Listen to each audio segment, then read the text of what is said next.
બનાવની વિગતો અનુસાર અંકલેશ્વરના વ્રજભૂમિ બંગલોઝ ખાતે રહેતા અને ગુજરાત હાઈકોર્ટના ધારાશાસ્ત્રી નિકુંજકુમાર ડી કનાની સાથે 13 ફેબ્રુઆરી 2013ના રોજ ગંભીર ઘટના બની હતી. કારમાં આવેલા 3 ઈસમો રાજેન્દ્રસિંહ કેસરીસિંહ ચૌહાણ, જયેન્દ્રસિંહ કેસરીસિંહ ચૌહાણ અને ચંદ્રસિંહ કેસરીસિંહ ચૌહાણે વકીલની ગાડીનો પીછો કર્યો હતો. ત્યારબાદ તેના ઘર નજીક જાહેરમાં ગાળો આપી માર મારી તથા બળજબરીપૂર્વક ગાડીમાં નાખી અપહરણ કરવાનો અને જાનથી મારી નાખવાની ધમકી આપવાનો પ્રયાસ કર્યો હતો. આ બનાવ અંગે પીડિત વકીલે સિટી પોલીસ સ્ટેશન, ડીવાયએસપી, જિલ્લા એસપી, કલેક્ટરથી લઈને ગૃહમંત્રી અને મુખ્યમંત્રી સુધી લેખિત રજૂઆત કરી હતી.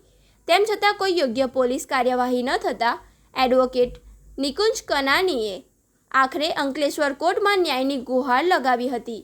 છેલ્લા 3 વર્ષથી ચાલતી કાનૂની લડત બાદ અંકલેશ્વરની 3જા એડિશનલ ચીફ જ્યુડિશિયલ મેજિસ્ટ્રેટ કોર્ટે 18 જુલાઈ 2026ના રોજ ત્રણેય આરોપીઓ વિરુદ્ધ ક્રિમિનલ કેસ નોંધવામાં અતિ મહત્વનો હુકમ કર્યો છે.